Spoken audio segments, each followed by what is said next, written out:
പരിപ്പ് സാധാ ഇന്ന്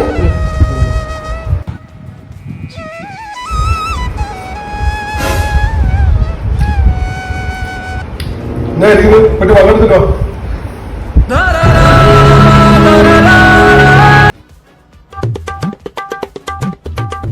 എന്താ അച്ഛാ, അമ്മ നിങ്ങൾക്ക് വേണ്ടിട്ടല്ല കഷ്ടപ്പെട്ടിട്ട് ഉണ്ടാക്കിയത് ഫുഡ്.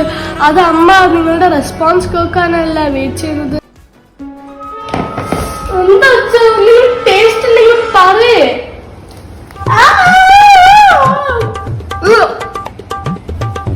ഇപ്പൊ എങ്ങനെയുണ്ട്? ഇത് കഴിച്ചിട്ട് എങ്ങനെ ഒരു മനുഷ്യൻ വായി തുറന്ന് എന്തെങ്കിലും വർത്താനം പറയാൻ പറ്റും? സോറി അച്ഛാ, ഇത് തിന്നിട്ടൊന്നും പറയാൻ പറ്റുന്നുണ്ടായില്ല. ഇപ്പൊ മനസ്സിലായില്ലേ ഞാൻ എന്ത് എന്ത് പറയും ഇത് കഴിച്ചിട്ടൊന്നുള്ളത്? ഞാൻ കഴിക്കുന്നില്ലായിരുന്നു. മനസ്സിൽ പണിയുണ്ട്.